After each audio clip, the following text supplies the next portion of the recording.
Welcome to my YouTube channel dignity plus. My name is Garima. आज हम इस video में करेंगे क्लास 7th कृषि विज्ञान की इकाई 6 बागवानी एवं वृक्षारोपण के प्रश्नाभ्यास। इस पाठ का एक्सप्लेनेशन का लिंक आपको डिस्क्रिप्शन में मिल जाएगा, तो आप वहां से देख सकते हैं। साथ ही साथ आप मेरे उस चैनल को भी सब्सक्राइब करना ना भूलें।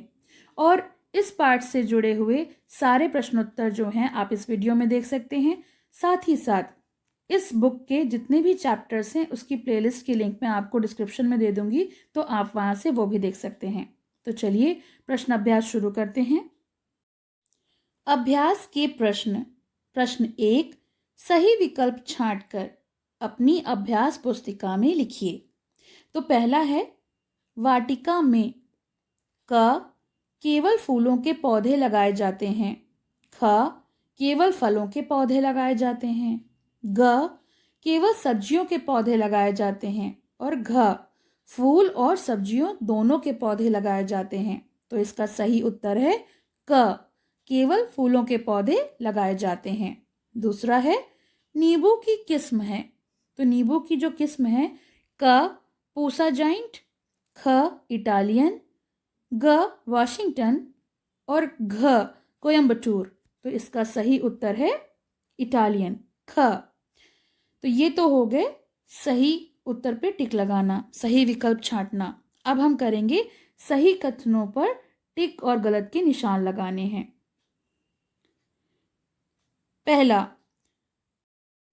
पहला वाटिका में पेड़ पौधे सघन लगाने चाहिए। सघन यानी घने घने लगाने चाहिए, तो ये गलत होगा।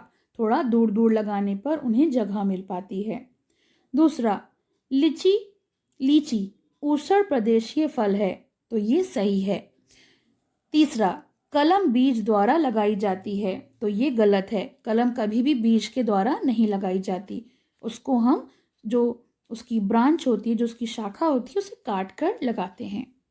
तो ये तो हो गया सही गलत। अब हम करेंगे प्रश्नोत्तर। प्रश्न 3 का पहला,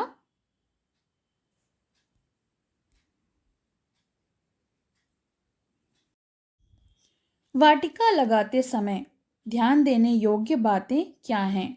तो वाटिका लगाते समय ध्यान देने योग्य बातें हैं। पहला, पेड़ और पौधे सघन नहीं लगाने चाहिए।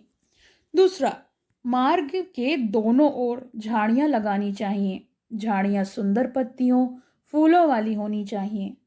तीसरा, शोभाकारी यानी सुंदर वृक्ष और झाड़ी नुमा पेड़ एक किनारे पर लगाने चाहिए। और चौथा, लताएं स्तंभों के सहारे लगानी चाहिए, जिससे कि वो स्तंभों पर, खंभों पर चढ़ सकें।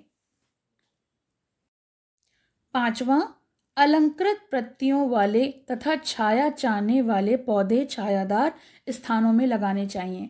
यानी जिनको छाया चाहिए वो पौधे जो हैं वो छाया में यानी शेड में लगाने चाहिए, जिससे कि वो जल ना जाए। छठा, वाटिका में फूल वाले पौधों को इस व्यवस्था से लगाना चाहिए कि वर्ष के हर महीने में फूल खिलते रहें। यानी फूल जो हैं वो मौसम के हिसाब से लगाए जाते हैं, और वाटिका में इस बात का ध्यान रखना चाहिए, इस व्यवस्था का, कि इस तरह से फूल लगाएं कि हर महीने के फूल जो हैं वो खिलते रहें और वाटिका हरी भरी रहे। सातवां, वाटिका प्रवेश द्वार पर भी सुंदर सुगंधित फूलों वाली लताएं लगानी चाहिए, क्योंकि प्रवेश द्वार सुंदर होना चाहिए। आठवां, पौधे चाहे क्यारियों में हो या मार्ग के किनारे या फिर अलग अलग हो, सिंचाई व्यवस्था होनी चाहिए, यानी सिंचाई उनकी ठीक से होनी चाहिए। नवां, वाटिका में आकर्षण होना चाहिए। इसके लिए पौधों की अधिक से अधिक किस्मों को लगाना चाहिए। जब पौधों की अधिकता होगी, अलग अलग तरीके के पेड़ होंगे, तो अपने आप वाटिका में आकर्षण आएगा, लोग अट्रैक्ट होंगे। दूसरा प्रश्न, मौसमी फूल कितने प्रकार के होते हैं? तो उत्तर है मौसमी फूल वाले पौधे निम्न प्रकार के होते हैं। जाड़े में गेंदा, hollyhock, phlox, calendula, dahlia, candytuft आदि। तो ये तो हो गए जाड़े के फूल। गर्मी में सूरजमुखी, पोर्चुलाका, कोचिया आदि। तीसरा, बरसात में मुर्गकेश, वॉल्सन, जीनियाद आदि। और चौथा है गुलाब, कलकतिया, चैती यानी देसी गुलाब जो होते हैं वो। अब दिया है आयतित किस्में यानी डेली प्रिंसेस, मोहिनी, सुजाता, सर्वोदय, गंगा, भीम चितवन, सुपरस्टार, हैप्पीनेस, हिमगिनी, गोल्डन शाबर जिसे हम लतर गुलाब कहते हैं आदि।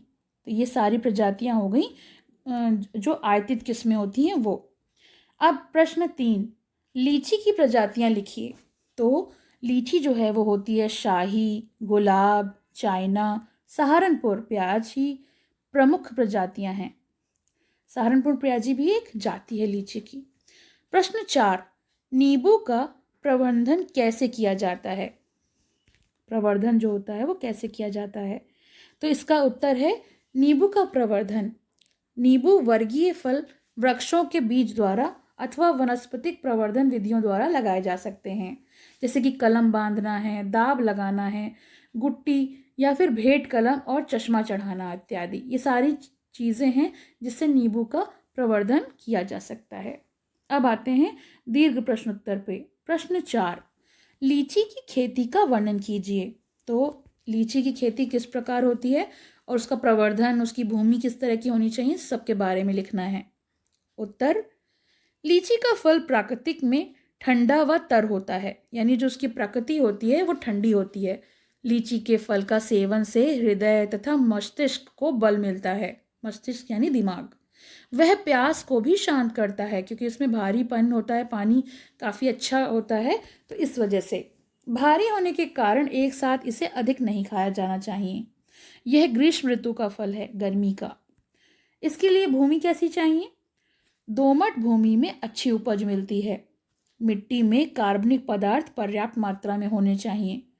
पर्याप्त गहराई की भूमि में जिसका जल निकास उचित प्रबंध हो वो अच्छी होती है इसके लिए। प्रवर्धन ये निम्न प्रकार का होता है। पहला, बीज बोकर। दूसरा, दाब कलम लगाकर। तीसरा, भेंट कलम लगाकर। चौथा, मुकुलन यानी बडिंग द्वारा। और पांचवा, गुटी द्वारा। पौधे रोपने का समय और ढंग, जो पौधा रोपण होता है वो कब होना चाहिए? लीची के पौधे केवल वर्षा ऋतु में ही रोपे जाते हैं। सिंचाई की सुविधा होने पर फरवरी मार्च में भी खेत में रोपा जा सकता है। लीची के पौधे रोपने के लिए अप्रैल मई में खेत में 10-10 मीटर की दूरी पर 1 मीटर प्यास के 1 मीटर गहरे गड्ढे खोद लेने चाहिए और जून तक खुला रहना चाहिए। जुलाई में इन गड्ढों में आवश्यकता अनुसार खाद डालकर बंद कर देना चाहिए। अगस्त में इन गड्ढों के बीचों बीच में पौधा रोपकर थाला बना देना चाहिए। अब आते हैं कैसी खाद और उर्वरक हो। लीची की खेती के लिए खाद और उर्वरक में बहुत महत्व है। इसका प्रयोग निम्न प्रकार से करना चाहिए। पहले तो देखते हैं एक पेड़ की उम्र। वर्ष में एक पेड़ में 15 किलोग्राम गोबर की खाद, 60 ग्राम नाइट्रोजन, 30 ग्राम फॉस्फोरस और 30 ग्राम पोटाश गड्ढे में भरकर उसके उपरांत बीज को पेड़ में लगा देना चाहिए। बीच में जो पेड़ लगाते हैं उसके लिए पहले गड्ढा तैयार कर लेते हैं। उन्नत किस्में कौन कौन सी हैं? देहरादून, रोज स्टैंड, अर्ली लॉर्ज रेड। मध्यम प्रजाति हैं शाही, गुलाब, चाइना, सहारनपुर प्याजी। पछैती हैं गोला, कलकतियाँ, रामनगर, लेट सीडलेस, इलायची। अब देखते हैं सिंचाई, निराई, गुड़ाई और काट छांट। पौधों में फूल आने से पूर्व और उसके फूल लगने तक केवल 2-3 सिंचाइयाँ ही करनी चाहिए। दिसंबर से मई तक इसमें सिंचाई करना आवश्यक है। खेत में जो खरपतवार होती है यानी जो वीड्स होते हैं उन्हें निकाल देना चाहिए। सिंचाई के बाद ही निराई गुड़ाई करनी चाहिए। इसके प्रारंभ में ही काट छांट करनी चाहिए उसके, जिससे जो पौधा है अधिक बड़ा ना हो जाए। तो ये तो हो गई सिंचाई, निराई। अब हम आते हैं कीट नियंत्रण यानी जो पेस्ट कंट्रोल होता है वो। इसमें माइट नाम का रोग लग जाता है। इसमें पत्तियां सिकुड़कर गिर जाती हैं। इसमें करीब 0.15 ग्राम 0.15 ग्राम फेनेलिक नामक दवा का घोल छिड़कना चाहिए। पैदावार 100 से 200 कुंतल प्रति हेक्टेयर फल को तोड़ने के लिए इसके साथ 20 से 25 सेंटीमीटर की टहनियाँ भी तोड़ ली जाती हैं। आपने देखा होगा जो लीची मार्केट में आती है उसमें पीछे टहनियाँ लगी होती हैं। कभी भी आपको जो फल मिलता है वो गुच्छे में मिलता है टहनियों के साथ। तो ये तो हो गया दीर्घ प्रश्न 4। अब प्रश्न 5, नींबू के प्रबंधन की विधियों का सचित्र वर्णन कीजिए। तो आपकी जो अभ्यास पुस्तिका है उसमें उसका चित्र दिया है, आप उसको बना लीजिए। उत्तर इस प्रकार होगा। प्रवर्धन, एक बीज से अनेक बीज और इन बीजों के द्वारा अनेक पौधे तैयार होते हैं। एक से अधिक पौधे तैयार करने को प्रवर्धन या फिर प्रसारण भी कहते हैं। प्रवर्धन दो प्रकार के होते हैं, पहला बीज द्वारा प्रवर्धन और दूसरा कायिका प्रवर्धन। तो ये हो गए नींबू के प्रवर्धन की विधियां। अब प्रश्न 6, प्रवर्धन किसे कहते हैं, यह कितने प्रकार का होता है। तो प्रवर्धन एक बीज से अनेक बीज और इन बीजों द्वारा अनेक पौधों को तैयार करने को कहते हैं प्रवर्धन। एक से अधिक पौधे तैयार करने के हम प्रवर्धन या प्रसारण कहते हैं, और ये भी दो प्रकार का होता है, बीज द्वारा प्रवर्धन और कायिका प्रवर्धन। तो प्रश्न 5 और 6 जो है वो थोड़ा एक सही है। अब आते हैं प्रश्न 7 पर। बीज प्रवर्धन और कायिका प्रवर्धन ये दो प्रकार की प्रवर्धन की विधियां हैं, लेकिन इनमें अंतर क्या है। पहला, बीज प्रवर्धन। बीज द्वारा जब बहुत से पौधे तैयार किए जाते हैं तब हम इस क्रिया को बीज प्रवर्धन कहते हैं, क्योंकि ये बीज के द्वारा तैयार करते हैं। बीज द्वारा पौधे उगाने पर उसके मात्र पौधे के सभी गुण आ जाएं, यह निश्चित नहीं रहता है। मात्र पौधा वो जिसके द्वारा बीज इकट्ठे किए गए हैं।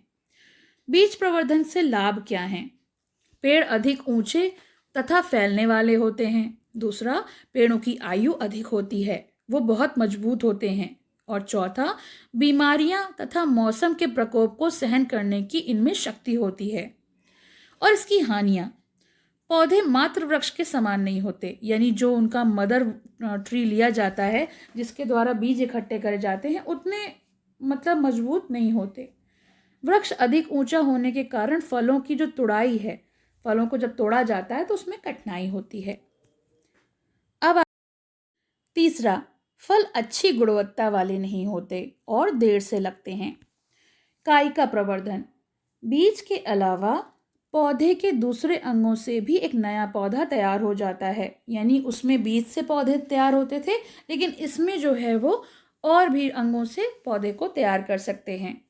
जड़, तना, शाखा, पत्ती, कली पौधे की काया के अंग हैं। इनमें से पौधे के किसी भी अंग से नया पौधा तैयार करने में हम कायिका प्रवर्धन कहते हैं। कायिका प्रवर्धन के लाभ और उसकी हानि। तो लाभ क्या है, पहले हम वो पढ़ लेते हैं। फल का पेड़ जल्दी फल देने लगता है। ऐसे पेड़ एक प्रकार के ही फल उत्पन्न करते हैं। पेड़ पर फल एक ही समय में पकते हैं, यानी सब एक साथ पक जाते हैं। एक किस्म के पेड़ के सभी फल आकार, रूप, रंग, स्वाद और सुगंध में एक ही होते हैं। कांटे कम होते हैं। छठा, कायिका प्रवर्धन वाले पौधे में मात्र पौधे के सभी गुण होते हैं, यानी जिससे पौधे को तैयार करते हैं उसके सारे गुण इसमें होते हैं। पेड़ छोटे तथा कम फैलने वाले होते हैं, जिससे कृषि क्रियाओं और उनकी देखभाल भी आसानी से हो पाती है। ऐसे पौधों में अनेक लाभकारी गुणों का समावेश किया जा सकता है। और नवा, कायिका प्रवर्धन से ऐसे पौधों की भी संख्या बढ़ाई जा सकती है जो बीज पैदा नहीं कर सकते, यानी जिन पेड़ों में बीज नहीं होते उनकी भी संख्या जो है वो बढ़ाई जा सकती है किसी भी अंग के द्वारा। अब प्रश्न 8, कायिका प्रवर्धन से क्या लाभ हैं? अभी हमने देखिए इसके लाभ पढ़े हैं, इसका उत्तर ये है। कायिका प्रवर्धन के लाभ, ये 9 लाभ हैं जिसे आप प्रश्न 8 में लिख सकते हैं। प्रश्न 9, वाटिका अभिविन्यास से आप क्या समझते हैं? तो इसका उत्तर है, वाटिका का अर्थ प्रायः फूलों की वाटिका से ही समझा जाता है। यह आसपास के वातावरण को आकर्षक और मनोहर बनाती है, यानी आंखों को अच्छा लगने वाली। प्रायः वाटिका को 3 भागों में बांट सकते हैं। पहला पुष्प वाटिका, दूसरा गृह वाटिका और तीसरा विद्यालय वाटिका। वास्तव में वाटिका लगाने के कुछ नियम हैं जिन्हें ध्यान में रखना जरूरी होता है। मान लीजिए आपके विद्यालय का क्षेत्र छोटा है। ऐसी स्थिति में विद्यालय भवन के एक किनारे बनाना चाहिए। इस भवन के सामने वाटिका लगानी चाहिए। यदि क्षेत्र बड़ा हो तो विद्यालय के भवन के बीच में रखना चाहिए और सामने शोभाकारी वृक्ष, हरियाली, फूलों के पौधे, झाड़ीनुमा पौधे, मौसमी फूलों की पट्टी आदि लगानी चाहिए। पुष्प वाटिका का विचरण के लिए मार्ग तथा वाटिका के चारों ओर खूबसूरत बाड़ का स्थान देना चाहिए। जो बाड़ लग जाती है वहां पे खूब सुंदर सुंदर फूल होते हैं। विद्यालय भवन और वाटिका के दृश्य में परस्पर मेल होना चाहिए। इस तरह से आपके घर के पास स्थित गृह वाटिका का व्यवस्थित अभिविन्यास होना चाहिए। वाटिका एक कलात्मक विज्ञान है। वाटिका लगाना एक कौशलपूर्ण क्रमबद्ध प्रबंधन तथा रेखांकन है जिसमें पौधे की ऊंचाई एवं फूलों की रंग योजना के अनुसार पौधे लगाए जाते हैं, जिन्हें देखकर मन मस्तिष्क पर आकर्षण चित्र अंकित होता है। यानी वाटिका ऐसी होनी चाहिए जो हमें अपनी तरफ अट्रैक्ट कर सके, उसे देखकर हमारे मन को, हमारे मस्तिष्क को शांति मिल सके। प्रश्न 10, पपीता की उन्नतशील खेती का वर्णन कीजिए। पपीता का वानस्पतिक नाम होता है कैरिका पपाया। भूमि किस तरह की होनी चाहिए? पपीते के लिए बलुई दोमट मृदा उपयुक्त होती है। इसमें पानी का निकास उचित रूप में होना चाहिए। क्षारीय भूमि यानी जो मिट्टी होती है वो या तो एसिडिक होती है या बेसिक, तो इसे जो बेसिक मीडियम होता है सॉइल का उसमें नहीं लगाना चाहिए। उन्नतशील जातियाँ: Washington, Coimbatore 1, Coimbatore 2, Pusa Nanha, Pusa delicious, Pusa majestic, Coorg honey dew, Pant पपीता 1, रांची जाइंट आदि प्रमुख उन्नत जातियां हैं। अब हम करेंगे पौधे तैयार करने की विधि। पपीते की पौधे बीज बोकर तैयार किए जाते हैं। बीजों को पके फल से निकालकर साफ पानी को अच्छी तरह से धो लेना चाहिए। फिर उसमें राख मिलाकर छाया में सुखा लेना चाहिए। फरवरी, मार्च या फिर जुलाई से दिसंबर के महीनों में क्यारियां हैं वो तैयार करके बीजों को लाइन से बोना चाहिए। लाइनों की आपस की दूरी 15 सेंटीमीटर रखनी चाहिए। बीज को लगभग 1-1.5 सेंटीमीटर की गहराई तक बोना चाहिए, यानी जो गहराई है वो लगभग आधी उंगल की होनी चाहिए। बीज बोने के तुरंत बाद तथा प्रति दूसरे दिन हजारे से छिड़काव द्वारा सिंचाई करनी चाहिए और 2 महीने में पौधे रोपण योग्य हो जाते हैं। रोपण योग्य यानी पौधे जो हैं लगाने के लायक हो जाते हैं। इस समय इनकी लंबाई लगभग 20 से 25 सेंटीमीटर होनी चाहिए। अब आती है पौधे लगाने की विधि। पौधे उठाने से पहले क्यारियों को सींचना चाहिए तथा पौधे को गीली मिट्टी सहित निकालना चाहिए जिससे कि उनमें नमी रहे। दूसरा, रोपाई के लिए 50 गुणा 50 गुणा 50 सेंटीमीटर परिमाप के गड्ढे जो 3 गुणा 3 मीटर की दूरी पर जून के अंतिम सप्ताह में बनाए जाने चाहिए। गड्ढे में 20 किलोग्राम सड़ी हुई गोबर की खाद व 1.25 किलोग्राम हड्डी का चूरा जिससे कैल्शियम मिल सके, इसे समान मात्रा में मिट्टी में मिलाकर भर देना चाहिए। 100 ग्राम 5% एल्ड्रिक्स का प्रयोग करना चाहिए, यानी जो 100 ग्राम होता है उसमें से 5% जो है एल्ड्रिक्स होना चाहिए। तीसरा, प्रत्येक गड्ढे में 30 सेंटीमीटर की दूरी पर 2 या 3 पौधे लगाए जाते हैं। और इसमें अब खाद और उर्वरक कैसी होनी चाहिए? सड़ी हुई गोबर की खाद या फिर कंपोस्ट खाद 4 महीने बाद दी जानी चाहिए। पौधे की रोपाई के समय दी गई खाद। अब आते हैं अंतिम प्रश्न पर। कलम लगाना एवं दाब लगाने में क्या अंतर है, ये स्पष्ट कीजिए। तो पहले हम पढ़ेंगे कलम लगाना, फिर उसके बाद करेंगे दाब लगाना। कलम पौधे की शाखा या फिर टहनी काटी जाती है। टहनी की मोटाई पेंसिल के बराबर होनी चाहिए। साधारण लंबाई 22 से 25 सेंटीमीटर रखी जाती है। यह ध्यान रखना चाहिए कि इस कलम में कम से कम 4 से 5 कलियां हों। कलिकाएं जो होती हैं बड्स, उसकी वजह से ही कलम काटी जाती है। कलम का ऊपरी भाग ऊपरी कलिका से लगभग 2 सेंटीमीटर ऊपर उठाकर तिरछा काटना चाहिए तथा नीचे के छोर को सबसे नीचे की कलिका से 2 सेंटीमीटर नीचे हटकर समतल काटना चाहिए। यानी ऊपर का सिरा तिरछा और नीचे का सिरा समतल।